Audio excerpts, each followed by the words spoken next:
وأجل الله تعالى فرجه الشريف ولعنة دائمة على أعدائهم ومنكر فضائلهم إلى قيام يوم الدين. أما بعد، فقد قال الله الحكيم في كتابه المبين: بسم الله الرحمن الرحيم. يا أيها الذين آمنوا عليكم أنفسكم لا يضركم من ضل إذا اهتديتم إلى الله مرجعكم جميعا فينبئكم بما كنتم تعملون. صدق الله العلي العظيم. For the hastening of the return of our 12th Imam, Imam al-Hujjah, one salawat upon Muhammad wa ali Muhammad. Muhammad wa ali Muhammad. My dear brothers and sisters in Iman, Assalamu alaikum wa rahmatullahi wa barakatuh. أعظم الله وجورنا وجوركم بمصابنا بعبد الله الحسين عليه السلام. We begin by first off extending our condolences to all of the brothers and sisters who are here tonight and to our living and awaited Imam and Savior, Imam al-Hujjah, as we dawn upon another year in the Islamic calendar. And with the coming of the new year in Islam, obviously it's also a month of tragedy and sorrow and grief, as we have gathered together tonight and we will continue to gather for the next 10 nights in the commemoration of the tragedy of Karbala.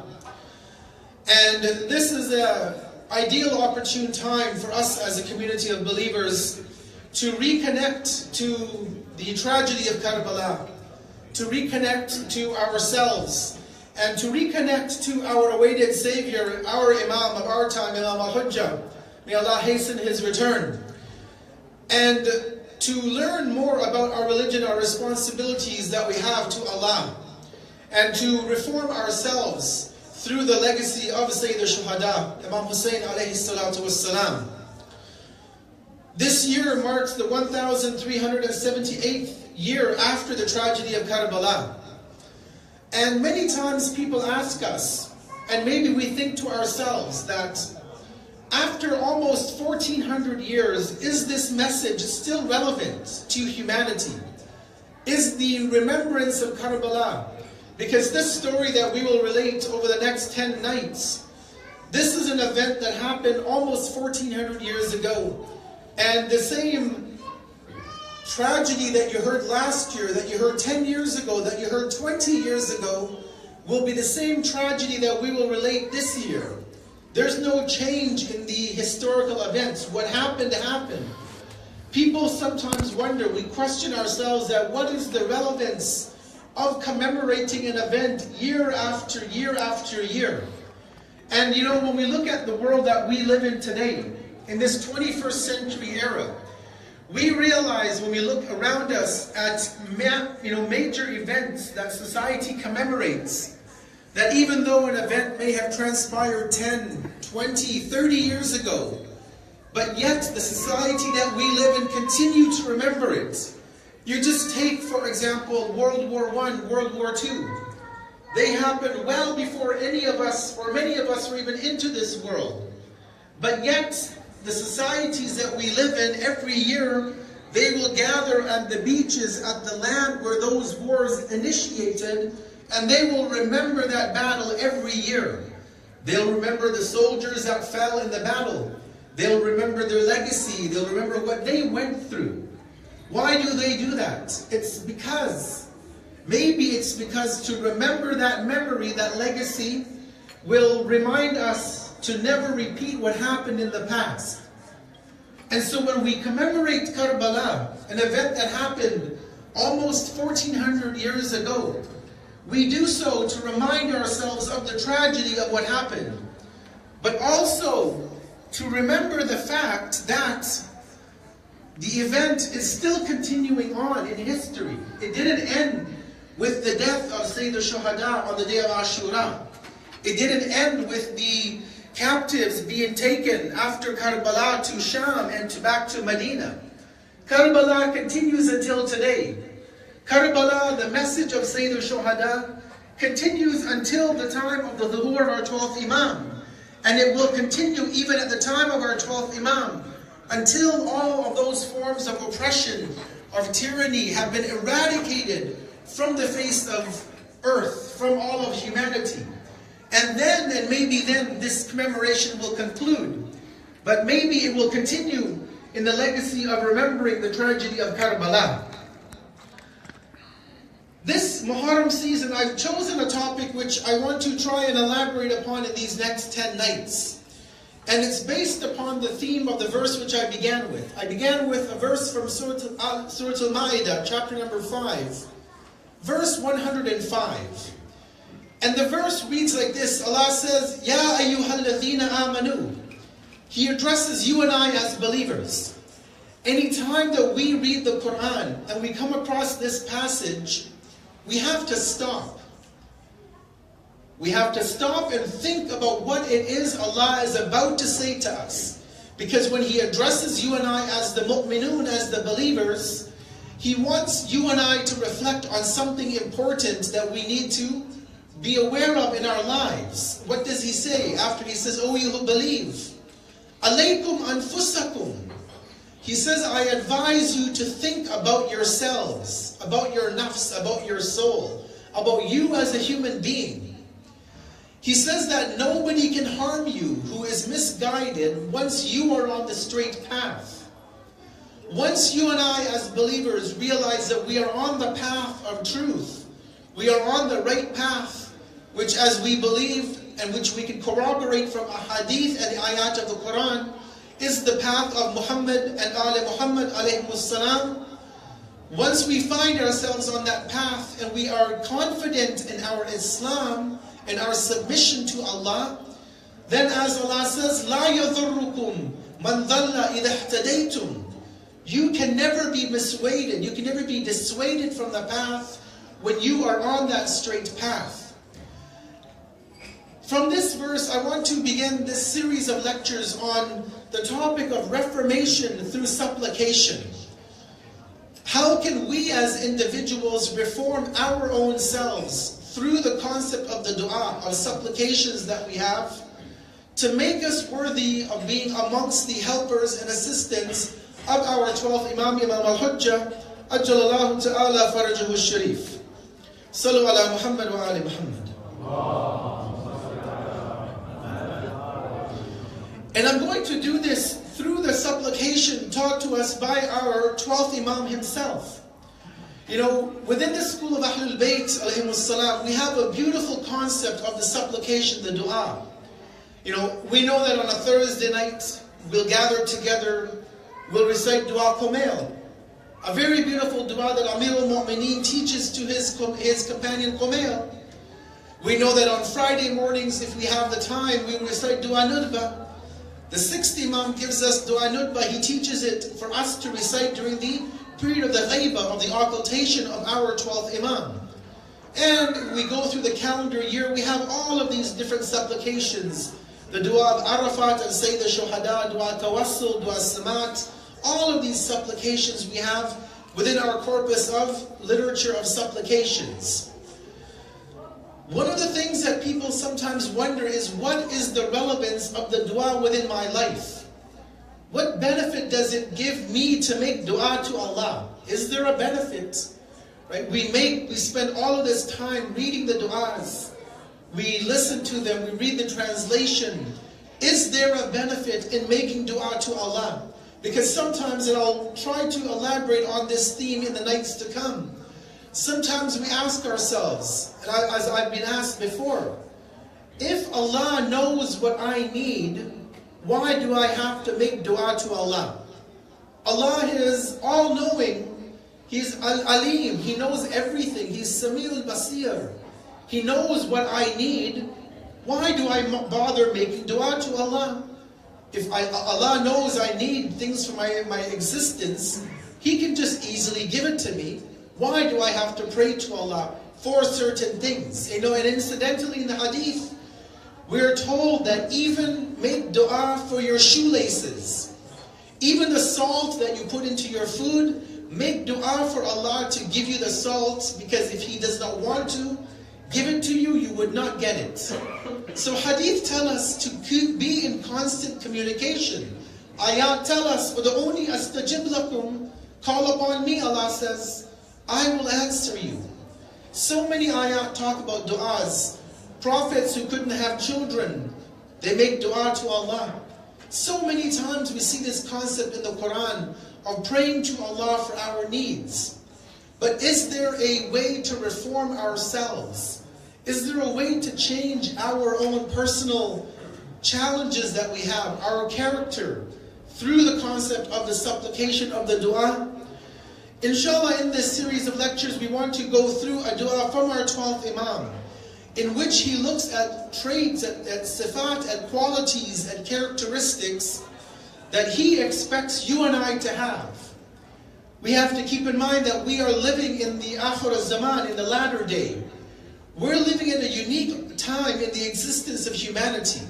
You know, if you think about it, when you study the events of the first 11 Imams, those who were there in Karbala, that handful of companions, when Sayyid al-Shuhada began writing, or when he was receiving letters from the people of Kufa, saying, come to Kufa, we don't have an Imam, we need a leader. And he responded to those letters. The time frame that those companions had was very short to prepare themselves. It was the year 60. Karbala happens not even a few months after these letters come to Sayyid al-Shuhada. The companions, or those who were aspiring to be supporters of Imam Hussein, they literally had a few months to prepare themselves for the Imam of their time. And if you look at the first 11 Imams, they're all in a similar trend. They didn't have a lot of time to prepare themselves to be helpers of their Imam. But if we fast forward to our time today, our 12th Imam has been in Ghaiba for over or close to 1200 years. We, as the followers of the Imams of Ahlul Bayt, we are in a unique situation. We're in a unique position because we have, and we don't know how long the Ghaiba will take, but we have that opportunity to equip and train and prepare ourselves to be soldiers and helpers and assistants of our 12th Imam. This is not anything which any other previous generation was given by Allah, but we have this opportunity. And so when Allah says, as the verse I began with, that think about yourselves, be concerned about yourselves, worry about your own nafs. This is one of the things that we hope to try to elaborate on, is how do we prepare ourselves to become the helpers and assistants of an Imam who will return to bring about a change in society, to bring about justice and equality and human rights to all of society. But before that, let me just mention a bit about the dua tonight, before I conclude for this evening. And inshallah, from tomorrow evening, we'll begin to analyze this supplication from our 12th Imam. When it comes to du'as, as I mentioned, some people ask, why do I need to pray? Why make dua to Allah? He knows everything. He is all-knowing, all-powerful. He knows what I need. What benefit is there for me to make dua to Allah? We have to realize that we need to realign our thinking and understanding of how dua works within our lives. Number one is that dua is not a magical potion that will automatically grant us what we want from Allah. Yes, there is an aspect of a metaphysical connection to Allah, a reality which far transcends the spiritual world. But ultimately, dua has a unique position within our literature of hadith. Let me just give you one example that we have from a fourth Imam, Imam Zainul Abidin alayhi salam, in which he gives us the benefit or how the concept of dua will work within our day-to-day life. The fourth Imam says the following in the hadith. He says, Al-mu'minu min du'aihi ala thalath. When a believer makes a dua, he's in one of three positions. There's three different statuses he can have when he makes a dua. He says, Imma yudakhara lahu. First is we make a dua to Allah. And obviously we all accept the fact that Allah hears our duas, and He will, if we fulfill all the criteria, He will accept, and actually we will have a response to that dua. So the one thing the Imam says is that sometimes you and I make dua to Allah. Ya Allah, give me a spouse, give me a child, give me a good job, give me education, give me something in this world. The fourth Imam says sometimes we make a dua to Allah, it's accepted by Allah, but it's not given to us in this world. It is kept in the world to come. It is not given to us now. Allah says, I've heard your dua. I've accepted the dua. I will fulfill it, but not today, not tomorrow. It'll be in the next world maybe, or maybe 30 years from now. But the first level is that Allah would give us something in the world to come, rather than in this world. Why? We'll look at that over the nights to come. The second thing, the fourth Imam says, he says, وَإِمَّا أَن يُؤَجَّلَ لَهُ. No, sometimes Allah will say, my servant made a dua. He asked for something, or she asked for something. I'll give it to them right now in this world. And that's why you see sometimes people, they just raise their hands to Allah in dua, and Allah gives to them. And Allah gives and continues to give for their own reason. But sometimes it's neither of these. It's neither stored in the world to come, nor is it given to us immediately in this world. What is the third option? The fourth Imam says, he says that sometimes you make a dua to Allah, it's accepted, it's granted by Allah, but what you wanted is not given. But rather, he says that there was a bala, there was a tribulation that would come upon you that Allah had averted from you in exchange of that dua that you made. So sometimes you're driving down the road and you just barely escape an accident. And you think to yourself, wow, I'm lucky. I saved myself from that accident. I'm a good driver. It's good luck. You know, we use these terminologies sometimes.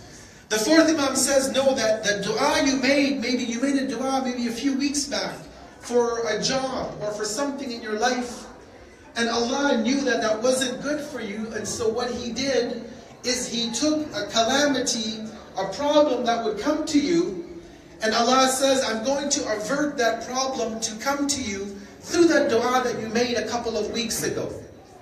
So the dua that we have, brothers and sisters, is not only that it will give us something in this world, that we'll get wealth, or we'll find a spouse, or we'll have children, or we'll get what we want. Sometimes when we are kept away from problems, when we are averting tragedies in our lives, this is sometimes an answer to the dua that we made.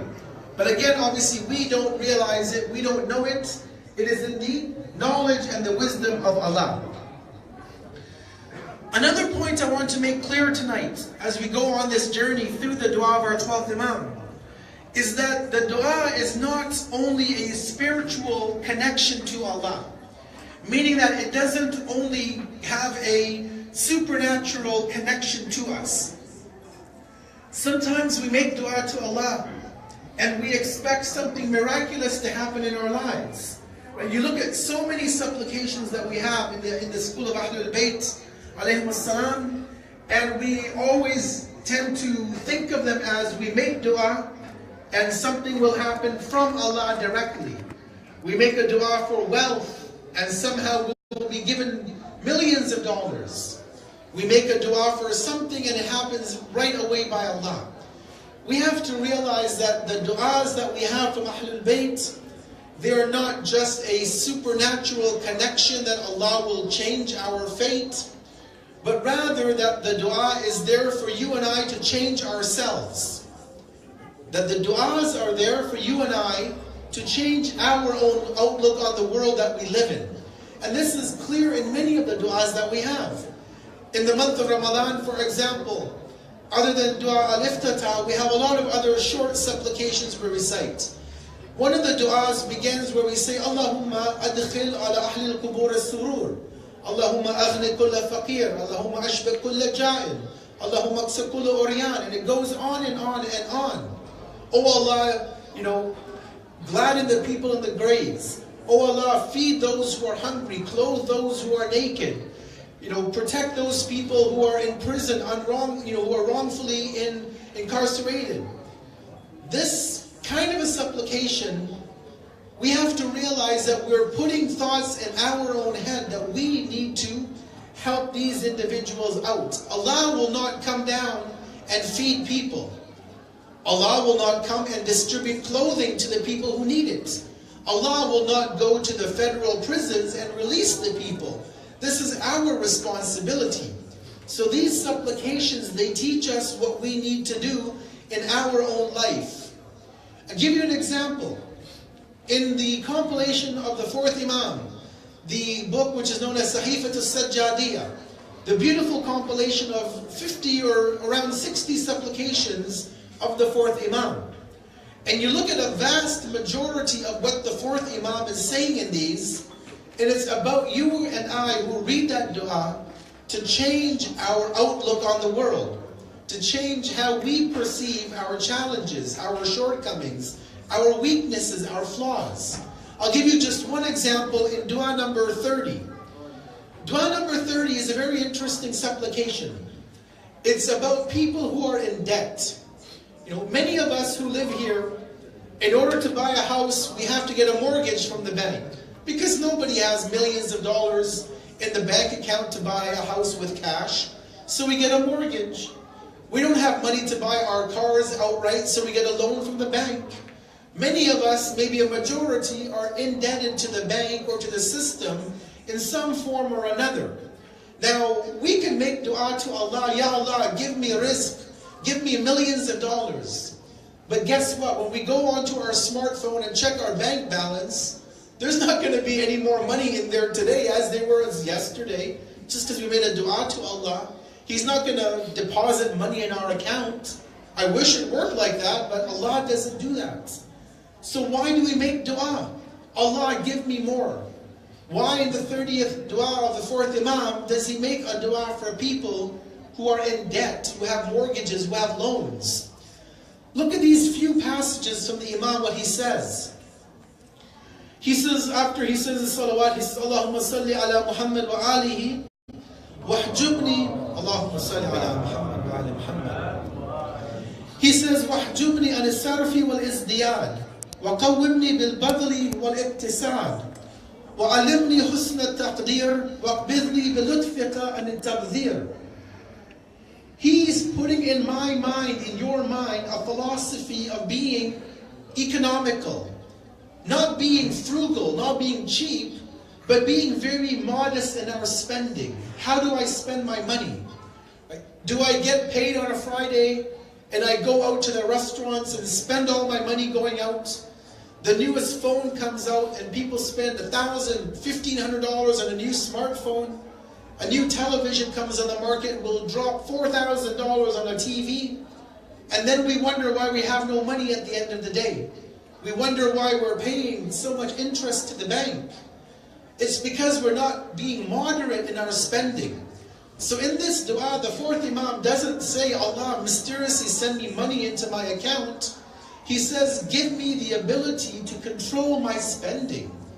Allow me to realize that I need to control how much I spend. We all have to maintain a budget. And the Imam shows us, and this shows us that the philosophy of dua in the school of Ahlul Bayt alayhimussalam is not a mystical thing where Allah just change or gives us what we want. It's about us changing our outlook on life. It's about me being moderate, not spending my entire paycheck just because, you know, I've got the money to go and blow it on the latest gadget or the latest, you know, whatever it is, or spending money on purses or shoes or jewelry or whatever we spend money on. It's about changing our own state of affairs. And so as I conclude, that's why I also began with that verse. And let me remind ourselves as we go through this journey of the dua of our 12th Imam, that Allah tells us, O you who believe, alaykum anfusakum. Take care of yourselves. Worry about ourselves.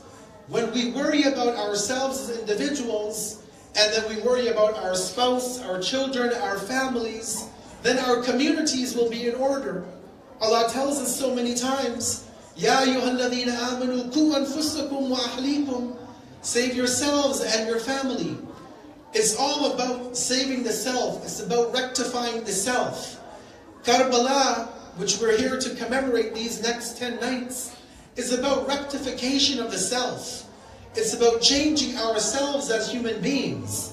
Right? When we get to the night where we commemorate people like Hur, a man who changed himself in the blink of an eye. Right? It was about changing of himself such that now we gather 1400 years later, we salute the man who was a free man in this world and the world to come.